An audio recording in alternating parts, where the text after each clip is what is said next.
Viscount 82 finds new love with Steve Martin's ex-wife. His older son and heir Peregrine Pearson may have rekindled his romance with Game of Thrones star Sophie Turner. But Michael Pearson, 4th Viscount Cowdray, who enjoyed the attentions of any number of beauties in his unbuttoned youth, Nigerian actress Minah and Miranda Quarry, ex-wife of Peter Sellers, among them, is demonstrating that, at 82, he still has just as much tiger in his tank as 31-year-old Perry. Perry, who already has a 2-year dalliance with Princess Maria-Olympia of Greece under his belt, first bonded with actress Sophie following her divorce from American pop star Joe Jonas in 2024. And I understand Cowdray is now roaring through the gears with another actress, one who notched up Golden Globe and Emmy nominations while starring in films alongside Sir Michael Caine and American comic genius Steve Martin, whose first wife she became. An unlocked iPhone 14 for just $299? This renewed 128GB model gives you a vivid OLED display, 5G, and the freedom to choose your carrier. Want to check today's Amazon deal? Scan the QR code now or visit grabdeal.us/6 before it's gone. Michael's dating Victoria Tennant. A chum tells me, adding that Victoria, 75, who married Martin in 1986 after appearing with him in the movie All of Me, was expected to be at Michael's side at last Sunday's final of the Cowdray Gold Cup, the pinnacle of the polo season, held annually on the 16,500-acre Cowdray estate in West Sussex. Michael Pearson, 4th Viscount Cowdray, is dating Victoria Tennant. His friends are delighted that, after a turbulent year or two, he seems to be on the verge of newfound contentment. Victoria has notched up Golden Globe and Emmy nominations while starring in films alongside Sir Michael Caine and American comic genius Steve Martin, whose first wife she became. But both she and Michael were noticeable by their absence caused, I'm told, by a brace of last-minute misfortunes. Over the weekend, Michael fell and broke his arm, and Victoria was taken ill, explains the chum. It was meant to have been there coming out as a couple. Cowdray declines to comment, but friends are delighted that, after a turbulent year or two, he seems to be on the verge of newfound contentment. It was in summer 2023 that I disclosed that his second wife, Miranda, had walked out after 37 years' marriage and 5 children and found comfort with her chiropractor. Friends described the split as highly acrimonious. Things seemed perkier last year when, as I revealed, Michael enjoyed a blossoming friendship with Philippa Davis, a glamorous blonde 17 years his junior, who, in her professional life, straddled the worlds of interior design and psychotherapy. That relationship failed to go the distance, so let's hope that Michael has better luck with Victoria. There could, perhaps, be a little grit in the engine. Victoria appears still to be married to her third husband, U.S. lawyer Kirk Stambler, with whom she has 2 children. He does not respond to my inquiries. Model Caprice Burrett is not afraid to try scary-sounding beauty procedures, most recently Co-2 fractional, which uses lasers to remove the entire surface layer of the skin. Model Caprice Burrett is not afraid to try scary-sounding beauty procedures. Co-2 fractional is a great treatment and it changed my life, declares the Californian-born entrepreneur, 54. It involves using lasers to remove the entire surface layer of the skin and costs more than £3,000. You look like a monster for a week, but I don't care. It shrinks your skin and gets rid of the wrinkles. The results will astound you. Having previously been a prominent Labour supporter for decades, Dame Maureen Lipman now throws her weight behind Kemi Badenoch, announcing that she intends to vote Conservative for the first time.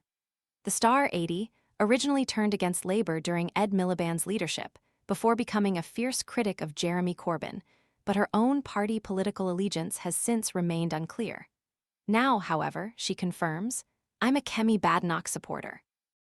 She's absolutely a truthful politician, and I've never voted Tory in my life. Confirming she'll be voting Tory at the next election, Dame Maureen adds of the Conservative leader, she speaks beautifully. During the Starmer years, she held him to account. She's attractive, she's thoughtful, she's intelligent. I like her. Prince Harry gave England's footballers the benefit of his expertise this week when he said they had the wrong mindset after going 1-0 up against Argentina. He has, however, previously admitted that he hates the beautiful game.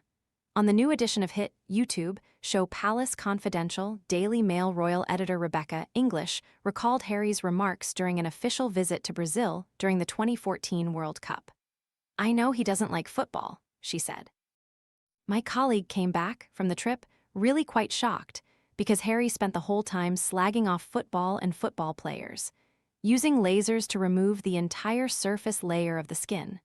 She adds of the source, "They were really quite surprised about how tactless he was being when he was out there during a World Cup period. So it did surprise me to see him suddenly putting himself out there as a no-one football fan." Barely have I revealed that one of Princess Diana's old haunts, Chelsea restaurant La Famiglia, has been imperiled by a single complainant raging against evening chatter in its garden, then Kirsty Allsop thunders into battle. "There are rogue people wasting an enormous amount of local authority time," the presenter tells me. "There are loads of London streets where there isn't a pub or a restaurant for miles," adds Kirsty, noting the resident objecting to La Famiglia chose to rent a flat next door. She and her husband, Ben Anderson, speak from experience. After restoring a West London pub, the Latimer, the couple they took on to run it were woken at 6 a.m. by council officers. A woman had said, falsely, they hadn't got a residence parking permit, Kirsty snorts. "It was extraordinary. Few old soldiers expect to be recalled to the colors with their 8th decade looming, but Colonel Sir Sandy Malcolm is showing the way." Less chums of the baronet, who turns 70 next month, fear that he's being parachuted into Tehran. I should reassure them he's returning to a different sort of hotspot. The Turf Club, liveliest of gentlemen's clubs, which counts the Dukes of Rutland and Beaufort, the Marquess of Bristol, and any number of belted earls among its spirited membership. Sir Sandy only recently retired as club secretary and was treated to a farewell party during which tributes were paid not only to his time at the Turf, but also as a young Welsh Guards officer in the close observation platoon in South Armagh. Things didn't work out for Sandy's successor, I'm told, so he's agreed to come back to hold the fort. The Turf Club declines to comment. Millie Mackintosh posted pictured from the balcony of her hotel during a trip to Crete, saying that going on holiday has helped her heal her broken her. The former Made in Chelsea star is newly single following the end of her 7-year marriage to Hugo Taylor. Newly single Millie Mackintosh is said to be taking part in a forthcoming television dating program on Disney+, following the ending of her 7-year marriage to fellow former Made in Chelsea star Hugo Taylor. And judging by her holiday snaps, she shouldn't have too much trouble attracting a potential suitor. Millie, 36, who has 2 daughters with Hugo, 40, could be seen posing on the balcony of her hotel during a trip to Crete in a white bikini. She says going on holiday has helped her heal her broken heart, mornings that don't start in survival mode, and space to actually hear my own thoughts. Cheery presenter Laura Hamilton, who shows Britain's round holiday homes on a place in the sun, has seen horror in Spain. "Yesterday, I witnessed the tragic loss of a 19-year-old on the beach," reveals the TV star, 44. "After I had just finished filming, I headed to the beach. When I arrived, there was quite a lot of commotion. They tried to resuscitate him. He passed away. I can't begin to imagine what the poor boy's family are thinking and feeling. Be really mindful of currents when going into the sea." Bernie Ecclestone's son-in-law, Sam Palmer, has admitted that he feeds his children's friends lactose and gluten products even when their parents have told him they have an intolerance. "There are so many kids who have been sent around to my house that have been gluten and lactose intolerant that I have fed gluten and lactose to, and they've been fine," declares the husband of Formula One heiress Petra Ecclestone.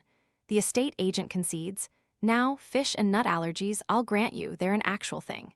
He adds, "Give your kids a bit of milk, bit of bread, they're gonna be okay." Suki Waterhouse on stage in Los Angeles earlier this week during the Loveland tour. She has lived in the U.S. for the last few years with her Hollywood star fiancé, Robert Pattinson. Suki Waterhouse, who performed on stage in Los Angeles this week, has lived in the U.S. for the last few years with her Hollywood star fiancé, Robert Pattinson. But the singer and actress, 34, admits that she struggles to see herself settling there long-term. "I know I will return to London at some point and probably end up living somewhere near where I grew up," explains Suki, who was raised in Chiswick and has a 2-year-old daughter with the Batman star, 40, who also grew up in West London.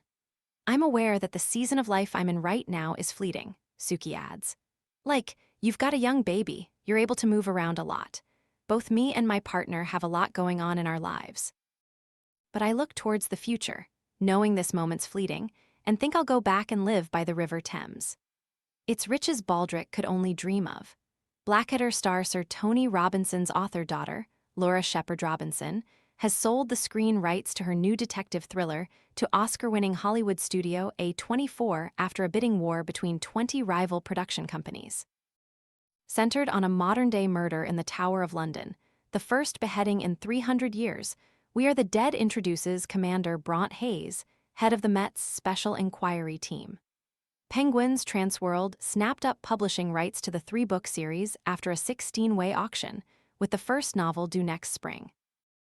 This story and this series has been percolating with me for a long time, bringing together my passion for history, my deep interest in the issues facing us in the modern world, and my love of page-turning crime stories, says Shepard Robinson.